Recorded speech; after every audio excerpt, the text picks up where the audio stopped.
On the topic of hoisting the cup, big Zdeno Chara, 2011, Boston Bruins. Big man, cup didn't look too heavy for him. We are going to welcome in Nikita Zadorov, who already has won the press conference. He spoke on Zoom. Oh, baby, did he just say that? Was that just said right there? We got a lot to talk about. Don't move a muscle. Stick around, hockey people. On the topic of hoisting the cup, big Zdeno Chara, 2011, Boston Bruins. Big man, cup didn't look too heavy for him. We are going to welcome in Nikita Zadorov, who already has won the press conference. He spoke on Zoom. Boston Bruins media, Boston Bruins fans, very excited about some of the things you said. First of all, congratulations on the deal. And how did you come to admire Zdeno Chara enough to where you don't want to be called Big Z by the Boston media? Thank you. Well, he's got 2 Norrises, Stanley Cup, 1,500 games. Yeah, I'm not even close to being called Big Z. I mean, it's a legacy for sure for him. He's one of the best defensemen in NHL history ever, and probably one of the best in Boston history as well. So, I mean, it's not even close. I told the people right away, don't even try to call me Big Z there. Nikita, what gets you excited to be a Boston Bruin now? Obviously a group that it seems every year is contending. Do you feel like when they had their eyes on you, you could be that piece? And what drew you in to sign with the Bruins? Yeah, I mean, like I said on the conference, when you talk around the league, you talk to the guys about the teams they play and everything, and you always hear good things about Boston. Their culture inside the room, the culture in the organization, it's always win or nothing, you know what I mean? So for me, for sure, to put myself in the best position to win the Stanley Cup, that was the main reason I signed there. Nikita, was there any other teams that entered this conversation or crossed your mind through this free agency period, or was it always Boston that was front and center? Boston was up top for sure. We knew about the mutual interest in the past couple of years, you know. Obviously, the agents talking to the teams all the time, you know, especially when we got to Calgary or we didn't know about our future and everything. But there was a few other teams in the mix. I feel like my agent did a pretty good job. He brought me a few options, you know, and we chose what's best for me and for our family.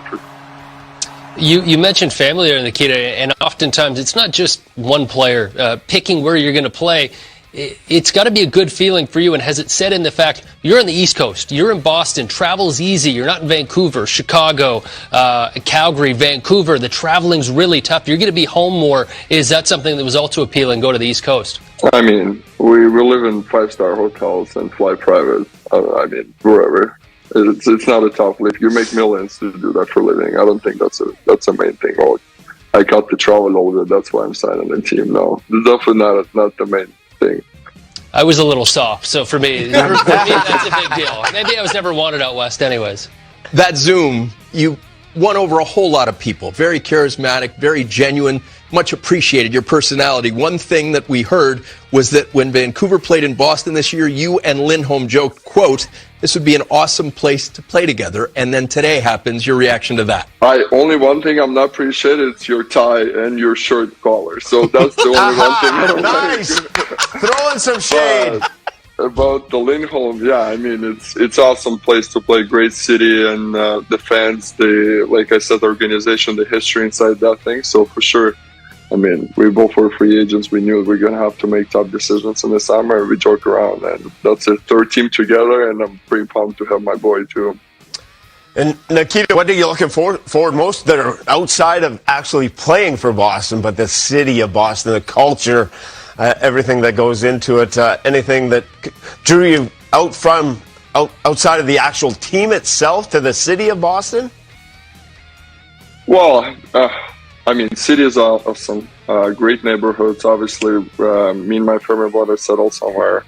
So we got the term. The schools should be awesome for our kids. You know, I have 2 girls, but they play athletics, so I want to put them in some sports as well. And it just fits. It checks every boxes. You know, the coaching staff and the team.